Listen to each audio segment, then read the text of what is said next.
বিশ্ব ভালোবাসা দিবসকে থুতু মারো, থুতু মারো, থুতু মারো, থুতু মারো।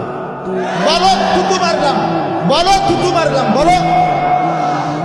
আগামী 14ই ফেব্রুয়ারিকে টার্গেট করে আজকে 12ই ফেব্রুয়ারি, কালকে 13ই ফেব্রুয়ারি, তারপর দিন 14 ফেব্রুয়ারিকে সামনে রেখে যে যুবক তোমরা বিশ্ব বেহায়াপনা দিবস, ওয়ার্ল্ড ভ্যালেন্টাইন্স ডে নামে, বিশ্ব ভালোবাসা দিবসের নামে পাশ্চাত্যের ইউরোপিয়ানরা ওই হাইওয়ান আর জানোয়ারের নিকৃষ্ট স্বভাব, যারা দুশ্চরিত্রতা, বেহায়াপনা, যারা ফ্রি সেক্স, ফ্রি মিক্সিং, অবাধ যৌনতা, অবাধ স্বাধীনতা, ছেলে মেয়ে নারী পুরুষের কোনো বিভাগ নাই, যার যেখানে মনে হবে জন্তু জানোয়ারের মতো যারা নিজের যৌন চাহিদা পূরণ করবে, এটা যাদের দেশের সভ্যতা সংস্কৃতি, এটা যাদের কৃষ্টি কালচার, সেই পশ্চিমা অসভ্য বিশ্ব ভালোবাসা দিবসের নামে নোংরা এই অসভ্যতা কোন মুসলমানের ঘরে যদি জন্ম নেয়, কোন ছেলে মেয়ে কোন পবিত্র মায়ের দুধ যদি খায়, কোন বাবার কাছে যদি বড় হয়,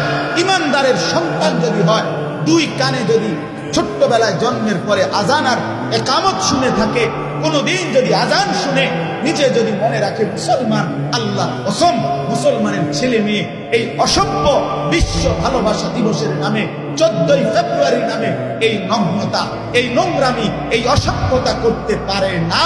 এজন্য যুবক, আজকে এখান থেকে তোমরা বিশ্ব ভালোবাসা দিবসকে থুতু মারো, থুতু মারো, থুতু মারো, থুতু মারো।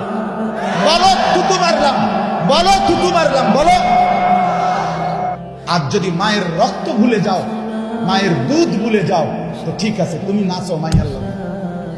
অল্প বেশি দিন লাগবে না, বেশি দিন লাগবে না, তোমার ফাসাদ যে লাত্তি করবো বেশি দিন লাগবে না। যদি মার রক্ত ভুলে যাও, মায়ের দুধ যদি ভুলে যাও, এটা ইজ্জতের ব্যাপার। বিশ্ব ভালোবাসা দিবস বলতে কোনো দিবস নেই, ভ্যালেন্টাইন্স ডে নামে কোনো আসামি কয়েদি, সেই রোমান সভ্যতা, সে তারে সেনাবাহিনীর চাকরিরত অবস্থায় প্রেমের অপরাধে তারে বন্দী করছে। সে সেখান থেকে প্রেম করছে, কি করছে, সদর বদর ওইখানে মরে গেছে। এই অপদার্থরে স্মরণ করার জন্য এই 14ই ফেব্রুয়ারি ভ্যালেন্টাইন্স বিশ্ব। কোনাগার কোন পাগল কোনানে মরে পড়ে গেছে, কোনটা তার লাগা আমরা বাকি পাগলরা নাচতেছি। বেকুবেরও তো একটা কোনো কিছু থাকে। আমার এক উস্তাদ বলতো যে মাথা খারাপ হইলে কয় পাগল, পাগলের যদি আবার মাথা খারাপ হয়ে যায় এবার কি বলবো। প্রথমবার মাথা খারাপ হয়েছে আর কইছে পাগল, এখন যখন পাগলের আবার তার ছিঁড়ে গেছে, এখন কি? এগুলা পাগলামি ছাড়া, অসভ্যতা ছাড়া আর কিছু নয়। আল্লাহ আমার দেশ, আমার জাতি, আমার সমাজের যুবক যুবতীদেরকে 14ই ফেব্রুয়ারির এই অসভ্যতা, বিশ্ব বেহায়া দিবস, নির্লজ্জ দিবস, কুরুচিপূর্ণ এই দিবসের বিভৎসতা থেকে আমার দেশ জাতি, আমার মুসলিম জনগোষ্ঠীকে বাঁচাক।